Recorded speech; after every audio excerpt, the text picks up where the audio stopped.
Our director of the State House.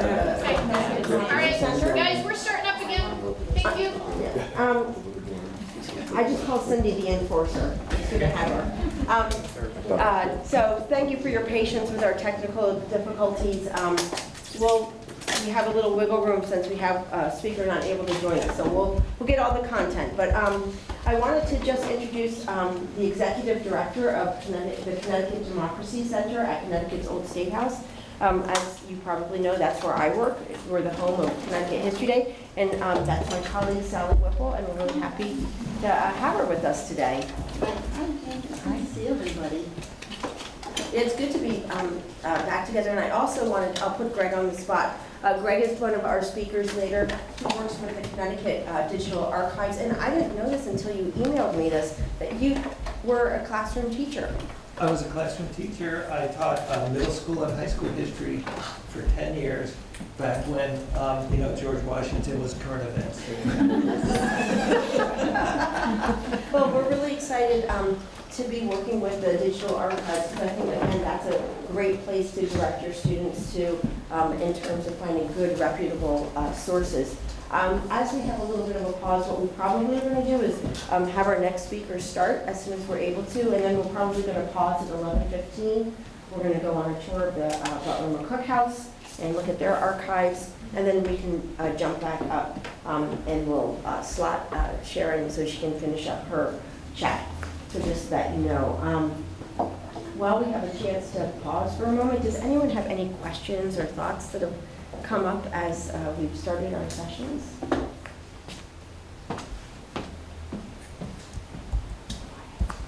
Well, let me ask this one. How is History Day going so far? Where are you in the process? Just starting research. Just starting research? 35% is happening. Yeah. Writing bibliographies.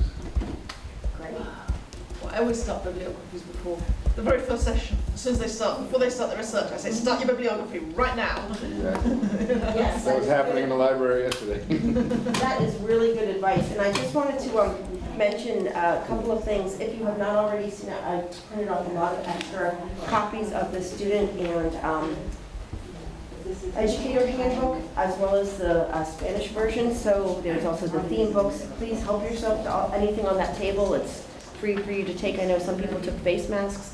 We do have to mask up when we go on our tour. Oh, wow. Hallelujah. Yay. I don't know what happened, but it's working. It's working. So I'm going to just give a shameless plug that if you would like to come out for our post-election social over at the Old State House, that's on Thursday, November the 17th at 5:30. We're going to have roundtable discussion, food and drinks. So do be there. We're going to jump in with Sharon. Many of you might know Sharon Garza. She is one of our master teachers of History Day.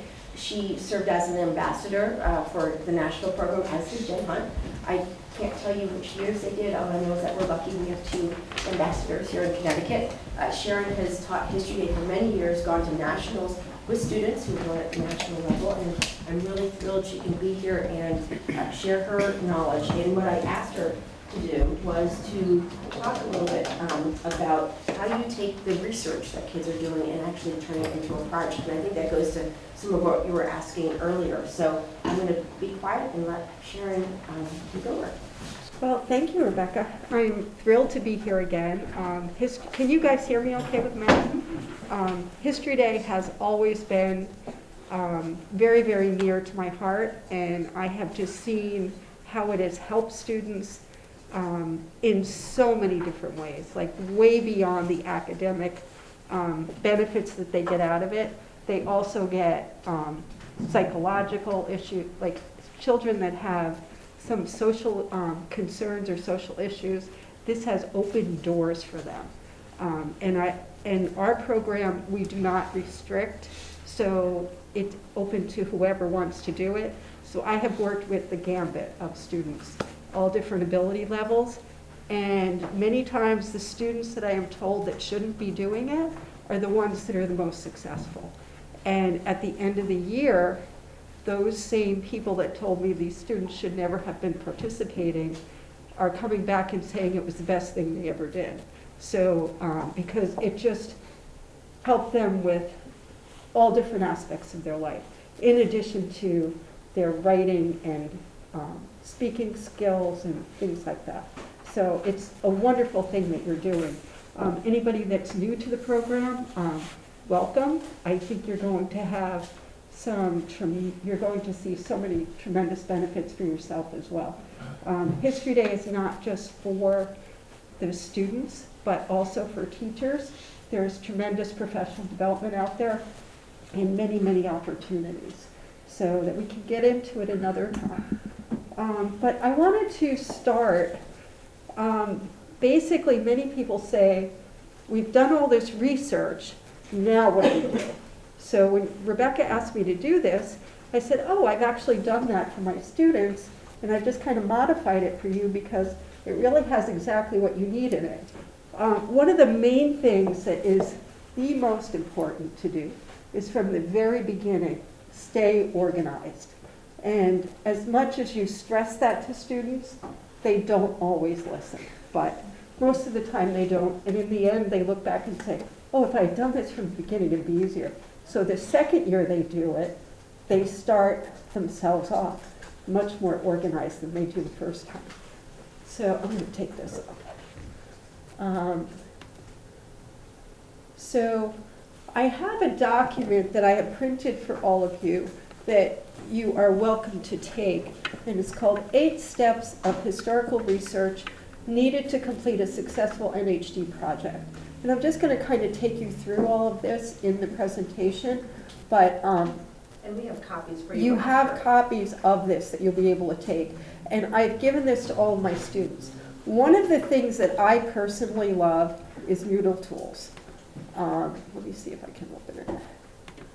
So I use Noodle Tools, and I highly recommend it because it's a way for you to have your students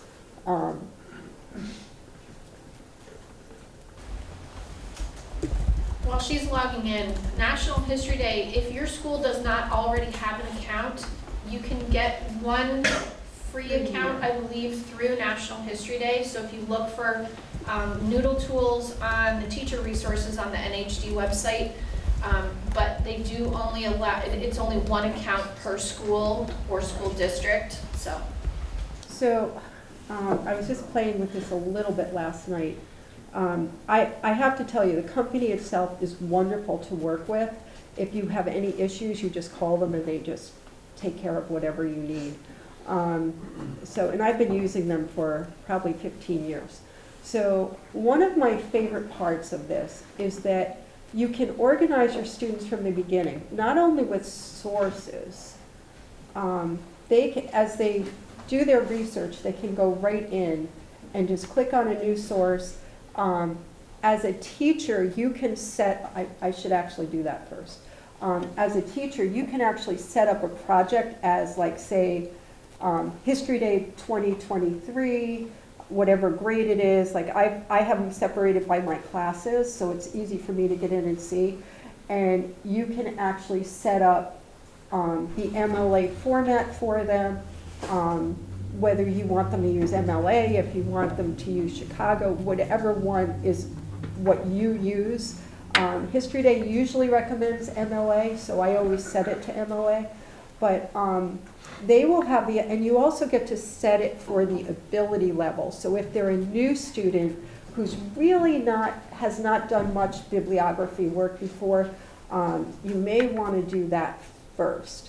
Let me go back and I will just show you how to set that up quickly. So as a teacher,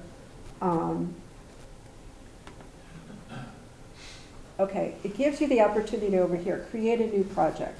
So let's see if we do full house, okay? You are setting this for all of your students right here, MLA, APA, or Chicago, whichever one. And then the citation level, Starter is really very, very basic. For History Day students, I really don't recommend Starter because they are not going to be able to find what they need in it. You can switch within it once you get started, but it's much easier if you set it from the beginning. Middle school, maybe you want to do junior, but I have always found that I use advanced because they get everything that way. So my students in the beginning of the year, I really value trips to archives, and I try very hard, especially with middle school. Middle school is like the introduction to all of this. And many of them, when you say you're going to an archive or a library, they think of their school library. And when they get to the archives, it's like this whole world is opened up to them. So, but I like to start at a smaller one first because it's not as overwhelming. And generally the staff at the historical societies are usually very, very good working in there. They're excited to share information and teach students how to use the archives. So I generally start, we've gone to the Connecticut Historical Society archives. They run a great program. At this point, I've kind of worked it out where we do one of their programs. Students get an opportunity to go into the archives each time, do some research in there, and they teach them the basics of how to use an archive. And then after we do that, and they've had this great experience, it's their first time seeing sometimes like old journals and old newspapers and getting to hold them in their hands. That just means so much to students. Like it's like, oh, you just opened up this whole world to them, and they get very, very excited. And then after that, what I generally do in the spring, after students have done a decent amount of research, probably around February, March, I try and get it in before regional competitions as their last bit effort. We go to the state library. And once they get to the state, I would never do the state library first because they wouldn't know where to begin. But at that point, they're much more comfortable. We get into the state library. The state library, the Connecticut State Library staff, I can't say enough about how helpful they are. They love working with students. They've just been phenomenal. And they will, if I give them the list of topics in advance, they will pull material so that when they get there, every student has something to work from. So it's really a great experience. And I have to say, because of COVID and everything being closed the last few years, we have not been able to do field trips. And I have seen such a difference in the results of the work of the students. Not having that opportunity to get into archives has just been, it's really changed the projects and their whole level of understanding and what they've learned from this and taken away from the experience. So if you can do it, I highly recommend it. The state library. What are some of the smaller places that you've gone before you take them to the state? Okay, so the Connecticut Historical Society is generally, they've always been the first one I've gone to. And they have a good program. They work with History Day students, and they've done a good job with it. The Litchfield Historical Society I've also used, and they are very good too. The programs are a little different in each place. They're all unique to each building. But the Litchfield Historical Society has been wonderful. At first I was a little apprehensive, thinking it would be limited to just certain topics, but once we got there, I truthfully was not even aware that in the founding of our country, Litchfield itself was like the center of so much that was going on, not just for Connecticut and for the United States, but also internationally. So they have a tremendous amount there. The first law school was actually in Litchfield. And so we actually got to tour that as well while we were there. So that was another great place. The other place that I've brought students is to the New Haven Historical Society over in New Haven, which is right next to Yale. And again, they were very, very helpful, very cordial. What I found at different historical societies is the New Haven one is very used to working with Yale students. So working with younger students, they were extremely excited to be there to work with them. But it was a different experience than it was for others at some of the other facilities. So I mean, those are the ones I've used personally. We've also set up a program a couple years, well, there was 1 year we went to the old State House. We couldn't use archives there, but we did a great program there on exhibits and going through different things on Connecticut history. And then in addition to that, because I had a large group that we were working with, we also went to the Hartford Public Library, and I used that as well. And that worked out. That was like a secondary intermediary trip that I put in, but it worked out. And so very often you're at the mercy of what's available date-wise. So I'm always looking for new things, but those have worked. Can I make I'm sorry, can I make a suggestion? If you're looking for a historical society with archives in your area, contacting the Connecticut League of History organizations might be a good place to start, because they should know what people will have and be able to direct you to a place that has good resources and also people who are good working with kids. Can you just say that name again? Connecticut League of History organizations. So since I went off on a tangent a little bit here. So anyway, so setting up the new project, you do the selection. So all of your students will see when they go in, you're going to go to inboxes. Okay, and you can do a new inbox, and you're going to put in, well, I'm just going to do History Day.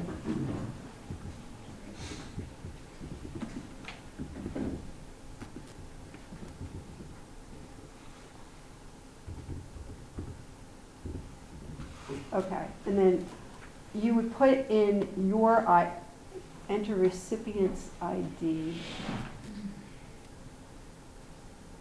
Okay, That's for so like teacher collaborators. yeah, so this is so that basically what you're doing is you're setting this up. You're going to put your students in here that they will be able to associate with your inbox, which will give you the opportunity to check their work, and you'll be able to make comments and things to their work.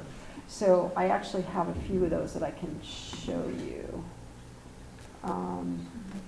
Students can also share in here too, so if you have a group, they can combine and work on the same bibliography. Exactly, yeah, thank you for pointing that out. And that's very, very helpful. That's one of the best parts about this, is it doesn't matter where they are, what computer they're on, they can just log in and they can work as a group. So a whole group is associated with one project, so you're not checking individual students' work, you're checking the work for the project.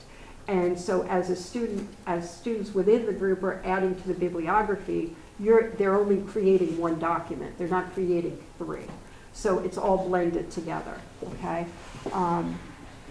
And what I wanted to do, I don't know if I can actually, sorry about this. My old projects. All right. Oh, that's why. I'm in the wrong year. So this is a new thing they added this year, is they have it organized by year. So if I go back in and look at some of my older projects,